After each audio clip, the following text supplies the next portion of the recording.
So what's good, everyone? This is the Live for You podcast, season 2. I finally got my guys Stanley Boateng and Julian Boateng on this episode, man. It's been a long time coming. We've been talking about it, both of you, and I'm just happy. Obviously we can't do it face to face right now because of the times we're in with the pandemic and just all the craziness happening. But luckily technology is fortunate. We have some fortunate technology where we're able to communicate via FaceTime, telephone, and all that other good stuff. But without further ado, without I don't want to jump into all of the stuff right now and just start getting into y'all background or whatever. One thing that I'm trying to do for season 2 is basically start off by asking you guys, or you guys can choose whoever wants to answer first. What's one thing that you picked up during this pandemic that you didn't know about you, that you didn't know about yourself? You know what I'm saying? Something that you picked up that's like, dang, like this is pretty cool about myself that I've been learning or doing during this pandemic. Anyone could go. You want to go, Juice? Sure. I mean, for me, I know I watched too much damn TV. That's why I hadn't been noticing. So, recently I just picked up a book from Curtis Jackson's Curtis Jackson book. It's a really good book. Started reading it about 2 days ago. Yeah. I just learned that I need to start reading more. It's not on TV, but it's unfortunate because I'm a big basketball fan. I've been watching basketball pretty my whole life. So, just watching some of the players I used to coach or players I used to, train and watching them play. So it's tough. I really do want to watch them, but I don't need to stop watching less TV and definitely more. Yeah, that's dope, man. That's dope. Reading is definitely something that I feel like for me, when I was younger, I used to do a lot. I used to do a lot of reading. Unknowingly, I used to read a lot, and I didn't even know that was like not normal. You know what I'm saying? But I kind of like strayed away from it in the past few months. But I feel like I should get back to it. But that's pretty dope, man. What about you? What about you, Stan? Yeah, that's for me. I mean, reading would be one for me, but I mean, one of mine, without thinking reading, would probably have to be just kind of writing things more down. Like I'm an organized guy, but I felt like during the pandemic, there's so much uncertainty, things going. You might have to cancel a trip here, this, stuff like that. So I felt like being organized and writing things down was one of my biggest things I need to pick up doing. Yeah. It's crazy that you mentioned that because so I was talking to a friend recently and we were just talking about like goals and manifesting things and speaking things and talking things into an existence. And he mentioned to me that one of the things that he started doing was actually writing his goals down. And I guess he kind of broke it down to like percentages and stuff or whatever. But like when you literally write something down that you're trying to accomplish, something, I don't know, something in our brain tells us like, oh, we need to focus on this. We need to get this done. And I feel like that's so true because, like, for an example, one of the things I do on the side is like I stream, right? And I have these goals that's like right on my Twitch, that's like right on my stream that says, okay, this is the number of followers that I want to have by this month or whatever month it may be. You know what I'm saying?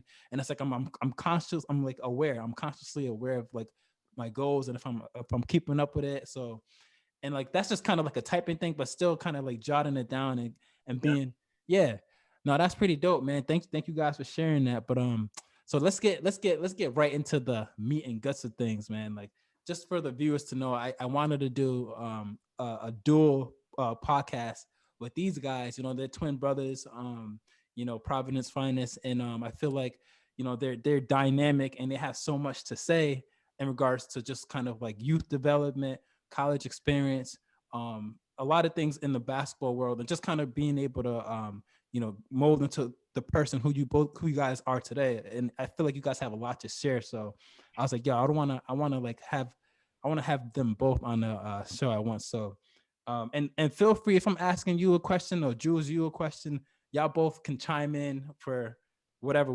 It's not like one question pertains to one person.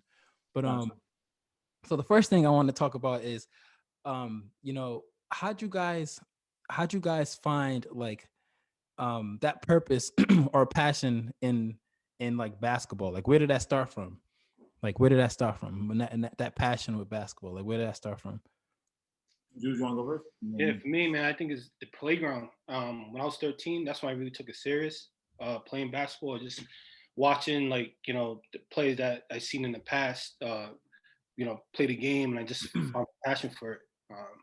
And then from there, it just kind of just took on since high school and then a little bit in college. So that passion for basketball has been there for me, and it still is now. So something I I cherish, and the game of basketball been really good to me. Just watching it, being around it, the connection I built with the game of basketball, and it's something that's going to continue on for a very long Yep. time. Yep. Cool. Same thing for me, kind of. The passion started with like Washington Park. Me and my brother, we was actually started playing football more first, and just sprinting, running, more track style, and then some guy helped us pick us up with basketball, and and showed me in a different way, like what it can do for us, and that kind of stuff, and what it can lead into, So yeah, absolutely. I really started with like just being active, like with football and stuff like that, and then I found that basketball had a lot more things I liked, and then I mean, even though I did like football, or like baseball, soccer, and all that stuff, but basketball is definitely my top sport. Yeah, no, that's pretty dope, man. And just to I don't really know the saying, but it's something, it goes along the lines like give people the roses while you still can, or something like that, or whatever.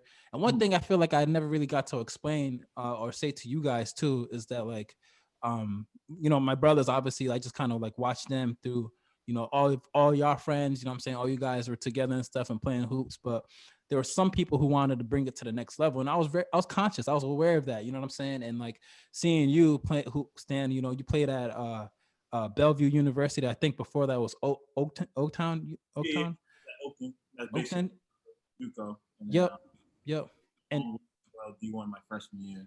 Yep. And then seeing my bad. Go ahead. No, I said then I finished out NAIA my senior year. Yeah, and then like basically pretty much you too, Jules, going into like Eastern Connecticut, I believe, playing over there and just kind of flourishing, taking it to the next level. And it's just for me, I'm like, damn, these dudes are like playing over here, and like they're playing at college level, you know what I'm saying? It's not just high school and then okay, we're done. Like there's a chance that you could play at the next level and kind of pave your way and do something special that many people at the time, many people weren't doing that, I feel like, what I mean. And even whatever division too, because like I feel like there's probably like a handful of people who are going to play college basketball. And even when I was in high school, it's like, man, like no one else is going. Like what's the issue? It's either local school or nothing, you know what I mean. And for you guys to do that, that was like you're showing me the way, you know what I'm saying. And I was like, oh, like I never got a chance to tell you that, so I definitely appreciate that, you know what I mean. I definitely appreciate that. But yeah, so like just kind of I feel like that was like, and just correct me if I'm wrong, but the start of y'all like college career kind of like opened the gates for so many other things. And without you, like you guys like competing in college, I feel like the things that you guys are doing now wouldn't probably have been something that you could do right now, you know what I'm saying. And for an example, like I think and correct me if I'm wrong, like I said, I think you guys have like a company. Is it like is it Stanley Boateng? SB Workouts. Okay, yeah, explain that a little bit for us, please. I mean, SB Workouts really came from one of my guys. He's part of my media team. One of my head guys, Sam with the can. He actually was the first one that really just put it on there as part of my work, because he does a lot of my media stuff and videos, photos. So which are dope, man. Yeah, he's a creative mind, great guy. And with that, he just put SB Workouts, and we just ran with it. We did an abbreviation. And I came up with SB, WKTS. And then, Juice came with his angle from a sports performance angle, which he'll go into more details. Yep. So we're tackling two sides, you know what I mean? Basketball, both have the basketball knowledge. And then Juice has I have the heavier knowledge of basketball, and he has the heavier side of knowledge on sports. Yep. And so we thought that was just a great tandem. And we're just trying to just grow, trying to continue. Yeah, absolutely. All that kind of stuff, be teachers, knowledge and stuff like that. But now let me let Juice talk to him about his side, because his side really helped my program, help our company a lot. Yep. We're just expanding and doing other things, and drawing more attention. Okay. Yeah, just to piggyback on what my brother said, sports performance is something I always really wanted to do, because just growing up, it's always working out, but trying to work out properly and know what techniques to use. So I really wanted to really take the sports performance really serious. So I just thought it would be the great opportunity for me to be on the SB workouts with my brother, and then just do the sports performance side. Because a lot of people don't really have like a 10 and 1-2 punch of the sports performance and then basketball training. Yeah. Usually it's separate, but to have both of them combined, I think it's a special thing. Oh yeah, that's solid, bro. That's solid, man. Yeah, man, for sure. So I just really wanted to take advantage of that, and just spend my knowledge to those young athletes that we train. Yeah, no, absolutely. I definitely get it, man. And just to, I'm just thinking about just like some stuff in my mind, like while you guys are talking about ball, like I remember back in the day, like both of y'all games, like yo, Jules, I don't think like, I just feel like yo, like even thinking in like Lindsley too, bro, like dog, you was just mad physical, man, power, dog, to the rack, yo. Man, yo, easy. That was my game, man. That was my game. And then when you get warm, once you start hitting your shots, it's like, yo, it's a wrap, yo. What do you got? Pick your poison. You know what I'm saying? Like, yeah, absolutely, for sure. Yo, I remember those. I remember those moments like it was yesterday, dog. Like it's crazy. And then Stan, you too, dog. Like with the dimes and the tray balls too. Like, man, that's one thing. Man, that's one thing. I remember pleasant days, man. I had to convert to a point guard, man. Yo, tempo, man. One thing I feel like, and maybe I'm not too like keen on the basketball world about this, but one thing I feel like your game, that was really good. I was like, damn, he's really good at this. Was like changing speeds, like you like I can't even explain. You know how to change speeds, bro, and that's dangerous. Like, you don't just go at one speed. You go like you can really mess people up with the shift and speeds, like. You know what the funny part is? That, where I got that from, man? Rest his soul, Coach Ahern, man. I don't know if you remember. A little bit when I was younger. He used to have this one thing. He said, Stan, you have this one-track mind. You always have this one speed. You know what I mean? Yeah. I was like, you was balking me on that, man. So like, that was when I was going into after my end of my junior, I was really labeled like I was an off guard, two guard. Yep. So then once we had that great class of like Bullet, Jules, Ariel, Ando, Bassie, and all them come in, and so I was like, you know what, man? I said for college basketball, I'm gonna be a point guard. You know, man. 5'11", two guard. So, a lot of people looked at it like, oh, we gave the keys to the young boys. I'm like, if you're good, man. That's I think when I got there, like Coach Ahern gave me the keys when I was a sophomore. Yeah, facts. Good, you know what I mean? Yeah. I was off my freshman year. I was coming off the backup point guard. Yep. Sophomore year, starting point guard, didn't even know I was going to start. So it's that's just big. Sometimes you just got to recognize things. When you get the game, it's just kind of like LeBron. LeBron just understands certain. Yeah, facts. So speaking, facts. So speaking of that, and I want to. Oh, go ahead, Jules. You were gonna say something? I just want to get a quick point. How we talked about my game. My game. Believe it or not, a lot of people don't know. Like I had a better college career than my high school career. Word. Like I felt like in my college career, I gained more confidence during my college career. Like a lot of people don't know. I went to Gateway 07. Okay. And I had like so many like great games. I had a 29-point game against like one of the top Division 2 teams in JUCO. Wow. I had a 34 and 14 rebound game. Like, damn. Yeah, Juice was out here, dog. Yeah, I was doing it, man. And, it's crazy. Like I had it all like on like DVD. Back in the time, it's like people recording, just leaving on DVD. So, so where do you think? And both of you guys, and I feel like the answers may be different, but where do you feel like the confidence came from? Is it like where did that come from? That confidence that shifted your game like completely. You know what I mean? Because I see that with a lot of different athletes. Their confidence is just comes from something. Where does it come from? Like, where did it come from for you? Or what made you, what I'm saying, like, get that? Well, for me, I thought it was just playing time. Like, for me, just like getting out there. As a player, sometimes as a player, you're playing and then you're scared to like make a mistake or something. Yeah, like if you turn the ball over, like you're looking over your shoulder, like, oh, it's me out. So like that. Dan never had that problem. Nah, Stan, definitely not.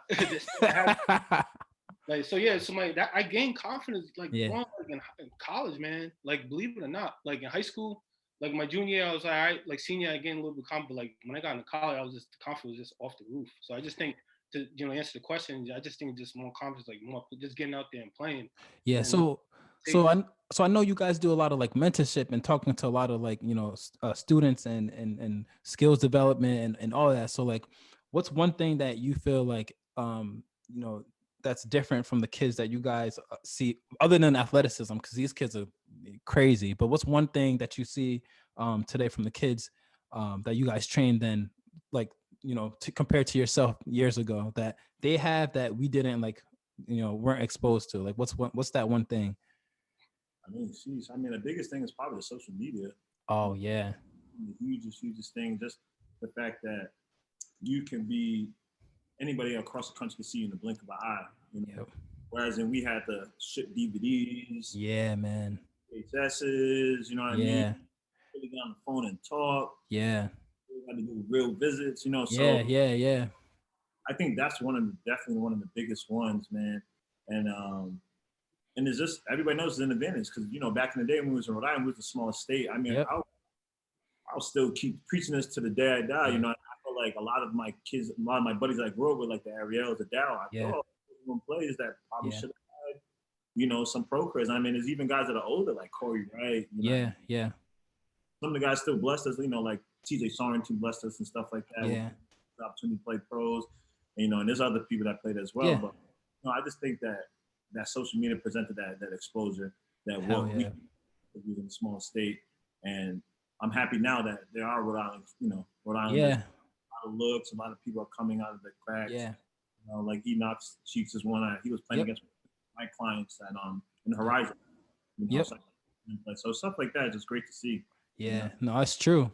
It's definitely true. Like I can name a lot of people who are from like the city who are playing Division I basketball and who potentially can have, the opportunity to play like an NBA type of thing. You know what I mean? And one of them who I actually went to school with back at times too. I think he's playing at Arizona State right now, is Kimani.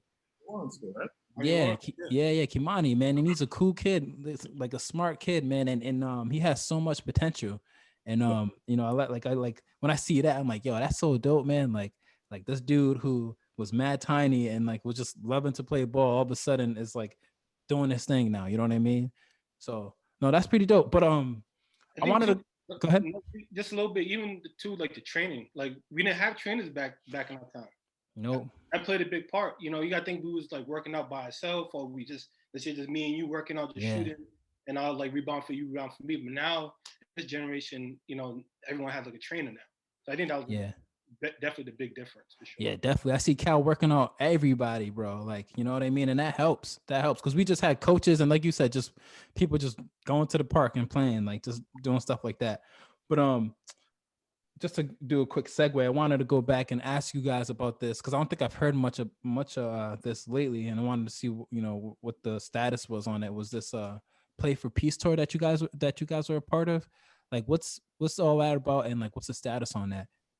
I mean, I'll let Jules really dive on it because he. Okay. Yeah, I mean, so Play for Peace, with the Play for Peace, we came to Chicago in 2018. So the first annual Chicago Play for Peace was 2018. Unfortunately, we didn't follow up after 2018, but we're still working on it now. Obviously, with COVID ruined a lot of things. Man. Especially this past summer, which we was planning on doing something, but now, God willing, everything works out. This summer is something you can definitely look out for some Play for Peace. Even if it's something where we do like a camp, it could be like a small session. It could be a Q&A with some of the alumni that played for Peace and back in 2018. That's they're all in college now, so something small. We're definitely looking to do something this summer. Yeah, it's interesting, man. The basketball world is so small. Like I remember seeing some videos and seeing some players. I don't remember their names, but some of my college friends are coaches of like one of them was a coach for McDuffie, and he had players who were in your Play for Peace tournament, and I was like, oh, this is. Yeah, but Lamont's the one that's the head man, Lamont Thomas. Okay. He's the head guy that created the Play for Peace fund. He's the one that brought it, and has been expanding, and he's been hitting across the world and in Spain. He got us in Chicago, he got VA, he got Atlanta, New York City. So he's been doing a great job, and with L, he's just trying to touch the youth, man. And I think with those older elite talent, they see the same kind of vision. With L when they're just trying to help and just trying to provide peace. Yeah. So many different types of ways. Which is dope. Lamont Thomas for just creating that whole the whole vision, the whole culture. Yeah, which is dope. So, question for you guys, man. Question for you guys. So, because you guys are so experienced in the basketball world, so experienced with coaching, skills development, all of that stuff, right? So it makes me think like, is like for the future or like ideally, do you guys see yourself as like a Division 1, Division 2, Division 3 head coach, or maybe getting into that level and becoming a coach, or are you kind of like staying away from that, or are you trying to like stay in the path of just kind of like skill development? I mean, for me, it's more. I think I want to stick with the skill development, especially like being a sports performance trainer. Yep. I mean, So real quick, Jules, are you and I know I apologize. Can you just give a brief background of what you're doing currently as far as like coaching and stuff, like just so people can be like know up to date with the status like of it now. You know what I mean? yeah, absolutely. So I'm entering right now. I'm entering my third year as Younger Reckless coach, as assistant coach, obviously under my brother. Yeah. After my first year as a high school assistant coach at Riverside Brookfield High School, I was presented that opportunity this past summer. And I'm looking forward. We look like we're going to be having a season. We actually start non-contact practice next week, actually. Oh, So nice, man. That's to real that. soon. Yeah. So I know our kids are excited to get back, and I'm Yeah. excited too. Yeah. So I do that, and I'm a sports performance training on the side. I started that roughly in like May this past summer in May, and it was a passion of mine, and I always like to help people. So I doing that. I work with a couple college athletes, a lot of high school athletes as well with that, and I'm looking to expand, looking to grow. Yeah. Actually, I'm partnering with Authentic Basketball. Oh, with wow. my brother and our friend Dave. So it's more like on the strength and conditioning side, the sports performance side. Okay, cool. So I'm looking forward to that. So so a lot of big things are coming Yeah. on, and I'm looking forward to it, man. So Stan, you're the head coach of this? So like for when you talk about the the YNR or the Young and Reckless AU program, that's one of our guys, Justin Brim. Yep. He's he has some ties. I think people know his brother, his younger brother, Steve Brim. He's like one of the hosts of Ridiculousness on MTV. Oh, wow. There's some ties. There's some ties to the name of Young and Reckless. Justin, when he first started doing AAU, you remember the host, right? Rob, right? Yeah. I know who he is. He had I think, can't remember if his nephew or his cousin Drama that was in Big and Rob. Yep. Rest and soul to. Yeah. But yeah, Drama. So Drama created Young and Reckless clothing brand. Wow. And so at that time they were really all tight. You know what I mean? All cool. Really good and stuff like that. And at the time Justin was talking about starting a program for the kids in Chicago. Which was AAU at the time. For him. And Young Reckless kind of backed it up, you know what I mean? And so that's why we had that name.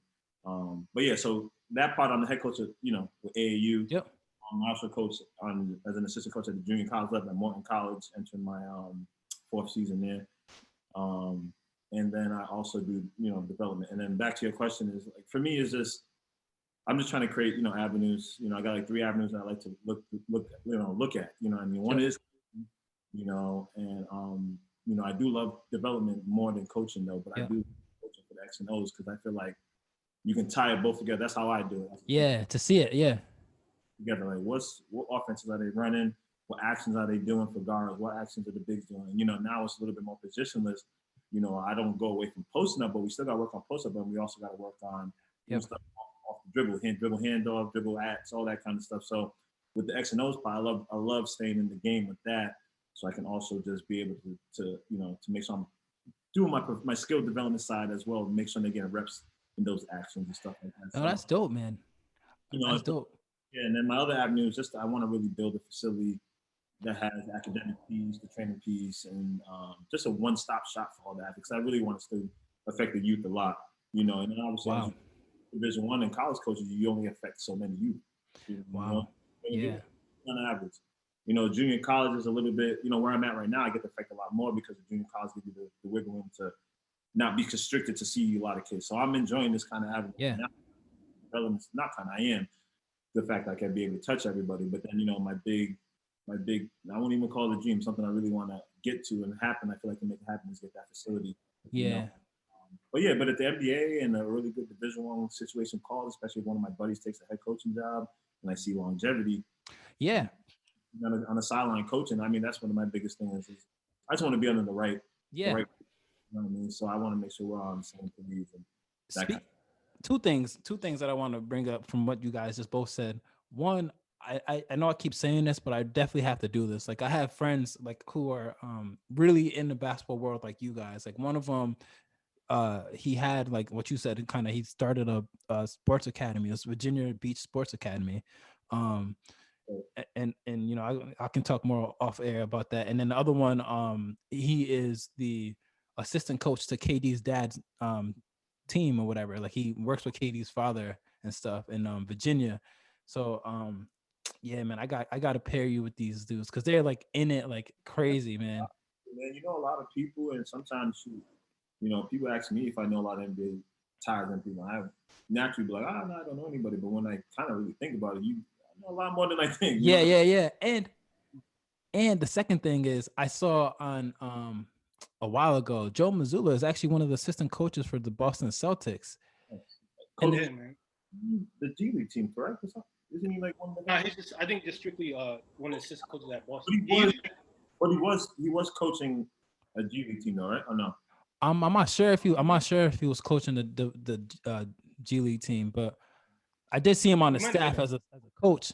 Yeah. No, he's man. You know, and he was the head coach at D2 as well, I believe. Yeah, Division II school. I think Division II school. I want to say West Virginia. Yeah, West Virginia. That's what I was gonna guess too. So. Yeah, and just to see that, man, like whoa, like just someone who you competed against in high school, you know what I mean? And someone who is at your level, you know what I mean? Just to see someone else like make it to the highest level of professional sports and basketball and being a coach there and doing that, you know what I mean? That's pretty dope. That's nice to see, and it just makes you think, it puts things into perspective. Like, yo, that guy sitting there, that could be Jules or Stan. You know what I mean? Like, you just never know. But like, keep grinding, man. Keep grinding. Yeah, absolutely. So, real side question: do you guys still got it though? Like, can you still like? Yeah, man. I think I still got it, man. You just gotta get a little bit more loose. You know how sometimes you get out of shape a little bit, but I feel like. Do your kids ever be challenging y'all? They challenge me, man. You know what I mean? But like you said, man, we're dealing with some of the best athletes. You know what I mean? You can still outsmart them with facts. Jules, they be challenging you, man. Do you be trying to like bully these dudes? If you come watch one of our workouts, man, we do workout. One of the drills is like it's like a defensive drill. So we have like cones set up in the middle where they can't go past the cones. I'm the one of the defenders that have to go by. I make it challenging for them, man. Some of them, it takes. He's more in shape. So, question real quick: how do you deal with like players who, especially like I said, Stanley probably never had this problem, but like when you don't get that much playing time, right? You guys have probably a full roster of 12 or something, and it's or whatever the amount of number is, but there's someone on the team who's always not satisfied about their playing time. So like, how do you deal with like, as far as like player development when someone is, you know, feeling like they should be on the floor, but they're just not getting that opportunity? How do you kind of keep up with that last person who's kind of like behind from the other group? You know what I mean? Like, how do you like kind of keep them engaged? I think for me, Yeah, go ahead, Jules. You go. No, I just think they just got to be engaged. Because you never know the times they be coming. I can attest to AU when it was in the Gauntlet 2019. You know, with Martise, Keyshawn Williams. We got a lot of players that didn't really stop, but every you can attest to this. Every person on the team had the opportunity to start. Yeah. You know what I'm saying? So it's like I think just being ready and knowing that you gotta get your number called, and that's why I always try to tell them, because I can attest to that because I was that type of player too. Yeah. I give you a small story. My freshman year, I was like the 10th man on the bench. So like the first half of the year, I didn't really play as much, but I always know in practice I was always gonna compete and play hard, and I knew my time was gonna be coming. So when we started the second half of the season, a couple players dropped off because of grades, and then that was my time for me to to earn my respect and get on the court. I wouldn't say because a lot of people dropped up, but I still earned my respect by playing hard and practicing hard. And when I did get in the game, when I had the opportunity to get in the game, I produced. And then I know the coaches trusted me. And then like our year when I played at CCRI, we went to the Nationals. and Yeah, pretty much I remember it went. watching that. Yep. Yes, pretty much went from the in the beginning of the 10th to 11th man on the bench to the first guy coming off the bench in the Yeah, national. that's a good feeling, So, man. yeah, so like just staying at it and working hard, man. You just never know your time. I always tell people your time's gonna come. Yep. When your time comes, just be prepared for Nice, man. Well said. Well said, man. I know we talking about talking about a lot of basketball, but I really do want to integrate this into like the episode for everyone. Actually, nowadays we're seeing a lot of a lot of um, what's the best word? A lot of like just drama, a lot of conflict, a lot of issues in in our country. Um, One thing I want to ask you guys, and I know a lot of like the kids are aware, obviously social media, TVs, everyone's kind of informed, paying attention to everything that's happening. Right. Um, what do you think about our current society and how things have been and how things are? Like what's your opinion and take on everything that's been going on in our country right now? I mean, for my sake, I mean, I think the biggest thing is like, out of all this, I come to realize that us as people, we have a big voice. That's the biggest thing. I think we can make we can make a big impact in multiple things that if we put our mind to it or put our unit together, everybody behind our support for any kind of issue. I feel like any kind of issue we can address as a whole. And I think we need to continue to kind of do stuff like that, especially things that obviously that we all agree that things are just not that are not right. I mean, obviously Yeah. they're not right.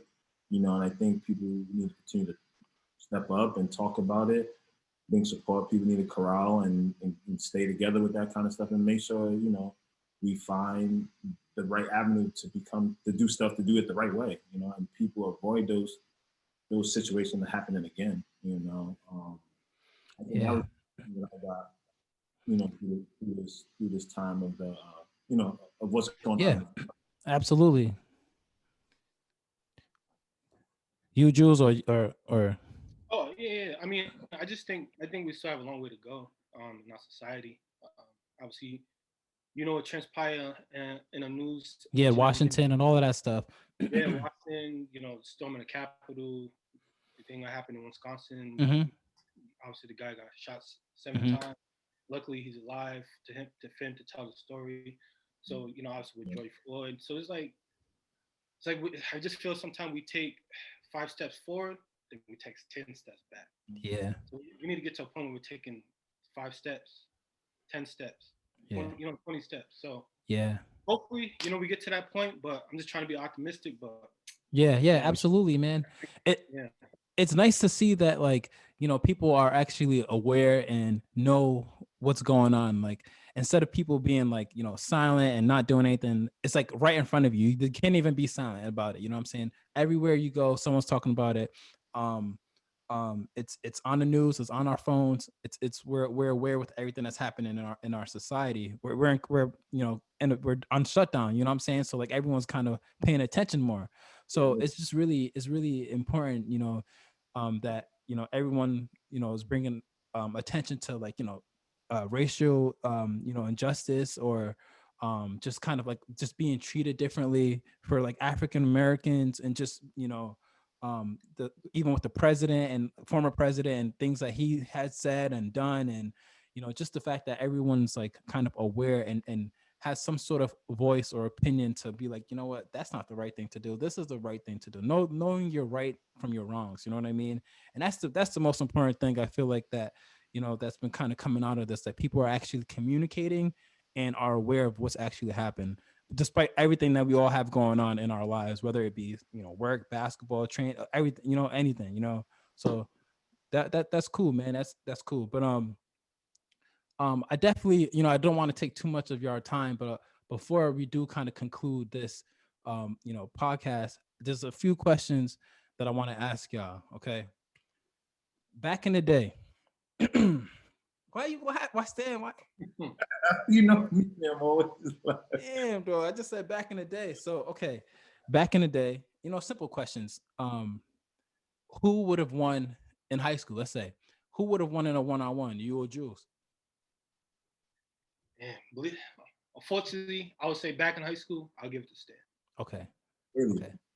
And then like, more towards like Lynn's era back in 2014, I say, like, Balanced out. I ain't gonna lie. It kind of. Yeah, I agree with no, no, Stanley. no, there gotta be an No, answer, no, no. man. I'm saying like he started. He win some, I win some. You know what I mean? And then like, Oh, it's like right now, like I'm more skillful than him, but like he'll probably win one on. Like okay. you know what I mean? Just a little bit more shade. He still can shoot it. He's just more aggressive. You know what I mean? Okay. Don't get me wrong, but it's just like he got the nod right now because he's in shape. I'll give him that. But when we got to the Lynn League, things started to balance out a little bit. He started playing. He got better. Like when he went to college, he got better. Zeke, we talked about it, man. That confidence, man. After high school, bro. After college, like that confidence level was sky high, man. Yeah, I remember, man. I remember even not so much. You know what I mean? What would you say? I was just gonna say, I just remember whenever I played with Jules, like I felt comfortable, like, oh, I can give this man a rock because whoever's playing him is at mercy because this dude's gonna body him regardless. You know what I'm saying? Like I felt real like, let me just give this man a rock because he's just about to bulldoze whoever's in front of him late. You know what I mean? And get a bucket. But another question I want to ask y'all was, what's the closest you've because all right, I don't know if y'all had, but we all have like hoop dreams and we all wanted to like make it far to the league or whatever. So like what's the closest you've like tasted the like professional basketball? You know what I mean? Like have you played in a D League game? Have you played against a current or former NBA player? Or like what's the closest, or what's the like, give us a little story of like the closest you've like come to terms with someone who's, someone who's like in professional or like at the professional level. You know what I'm saying? Just the closest, like So damn, this is like NBA ties, the closest NBA ties. yeah, NBA ties. Yeah, there we go. Oh man, I have one that comes to my head. Want to say I was in definitely. I think I was in yeah, I would say I was in college at the time. It was the summer with Marshawn Brooks, Oh, Bryce Cotton, Ryan Gomes. I was playing yeah. pickup with them. I think I was And so I think I was with you one time, Stan, when I was with my Yeah. bad, Jules. Go ahead, Jules. Yeah, so I remember that'll be my closest me to playing any type of like professional like type of atmosphere, man. But I always remember this time. I remember like I was playing pickup. I give respect for Ryan Gomes because he's like, yo, that's a shooter. You can't leave him open. He's a shooter. He's a shooter. That made my day right there, man. Let's so I was go. like, yo, I had an NBA guy tell me, yo, that's a shooter. That's a shooter. So I was like, man, my day is complete with that. So yeah, that would be like the closest thing when it comes to like playing any type of like professional basketball or something. Yeah. What about you, Stan? Yo, Stan, real quick. I hate to bring this up, but I remember one time when I was home with my dad, and my dad was watching you on TV too. You was playing in, I think it was a national championship. And I was like, yo, Stan, go to work. And there's one dude, I forget his name. I think it was like Fozzie Fiji, bro, that dude Fiji. Yeah, Fiji. Oh, Fiji, he was a D1 transfer. Yeah. It was killing. They had 5 Division I transfers that started that game. You did your thing that game, though, man. I just wish you would have like been scoring more, though. Yeah, no, they had some high and stuff like that. Loki, I thought we should have won that game. A couple balls bounced their way, and that kind of thing. But I think we should have won that game. And that was fun. That was fun because we was really the underdogs, man. People looked at us like, yeah. Our tallest guy was like 6'5". Our post guy. Yeah. A lot of grit. We played a lot of defense. Yeah. And we actually entered the tournament ranked number one in this nation. Wow. And so other teams were looking at it like, damn, this is the number one team out there. We made our way to championship game. Yeah. Oregon State, Oregon Tech, they did their job. Yeah. Got us by a couple points. But back to professional, I guess my closest playing one was just, man, I mean, it's probably going against the NBA guys, which was one quick story was against Chris Paul. You know what I mean? Whoa, what? Chris Paul from Phoenix? From the Phoenix, yeah. Wow. I played my freshman year. This is when I was at Longwood University. Yep. We won their independent team. We had Wake Forest on the schedule. And that time they had the other guard, Justin Gray, I think. Julian, does that ring a bell? What's the other guard? A little bit, I think so, yeah. He was good, an athletic off guard. But Chris Paul was the point guard.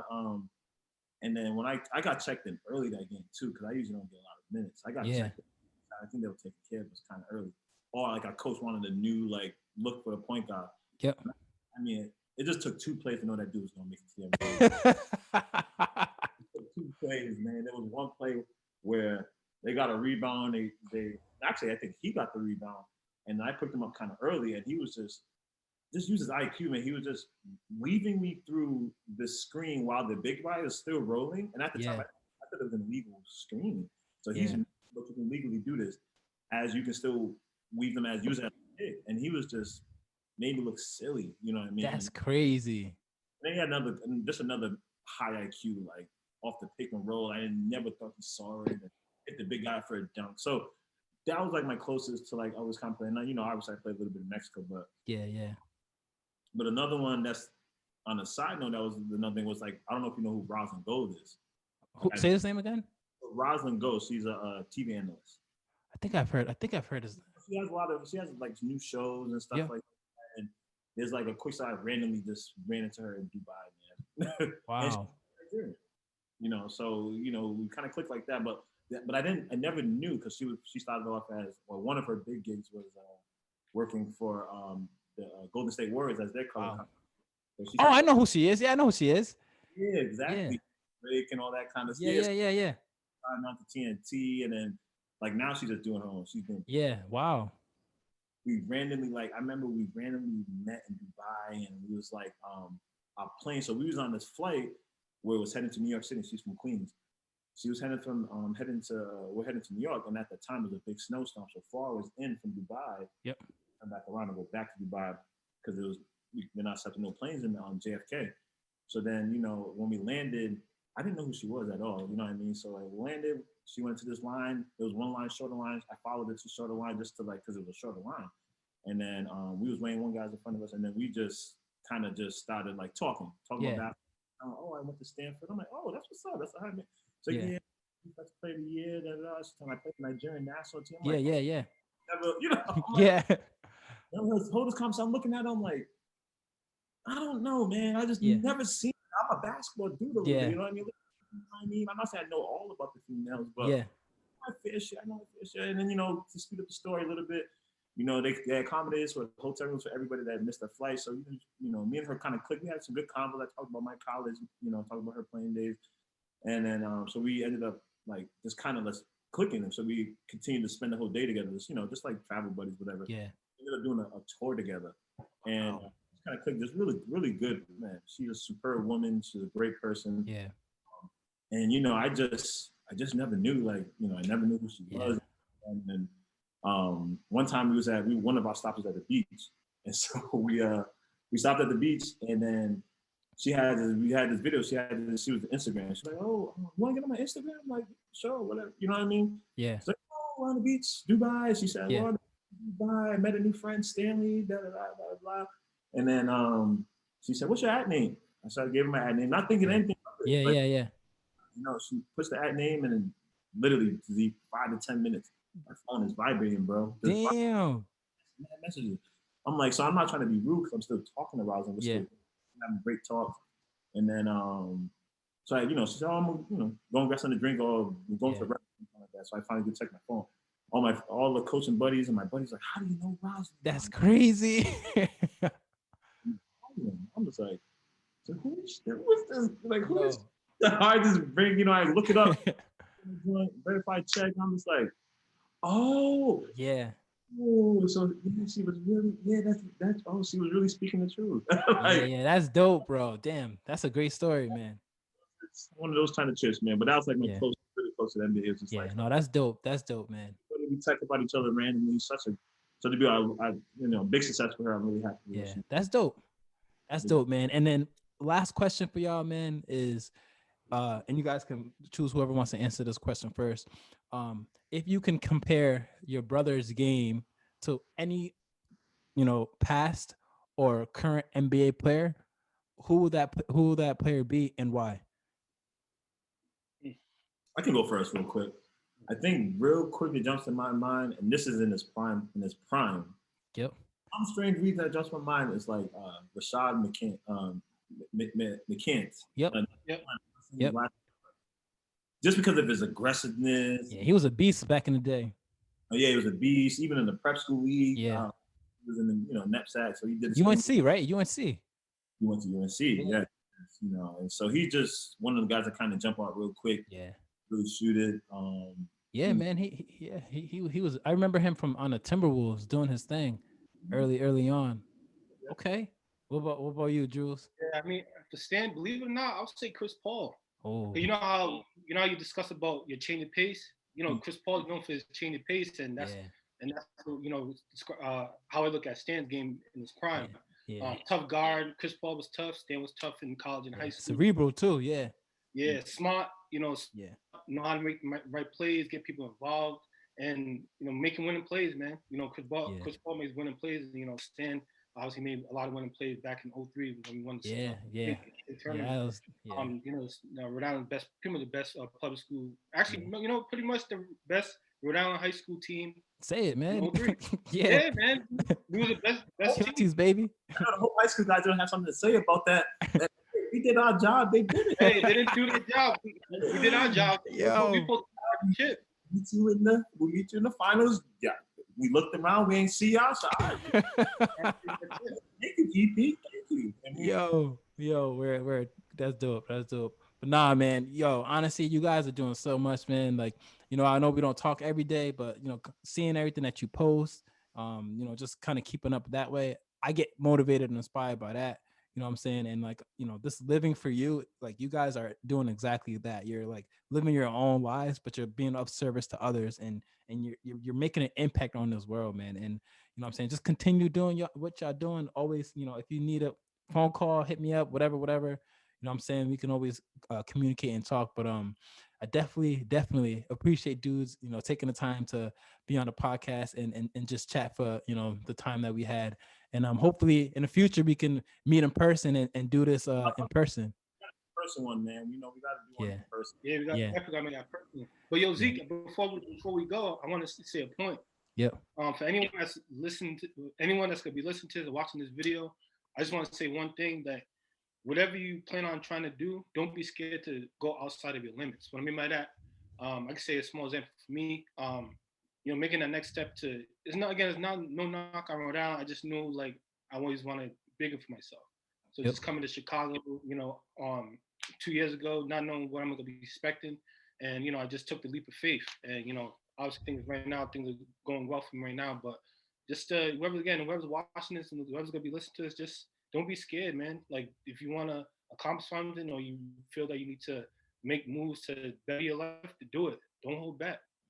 Facts. Well said, man. Well said, man. And you guys are prime examples of that, because you guys jumped in so many situations. You go private in Chicago, this, there, boom, boom. You're always moving, man. And that's, you know, you said it perfectly, man. So you guys had Jules, man. No limitations, man. Just jump. But the Live For You podcast, all right. Peace.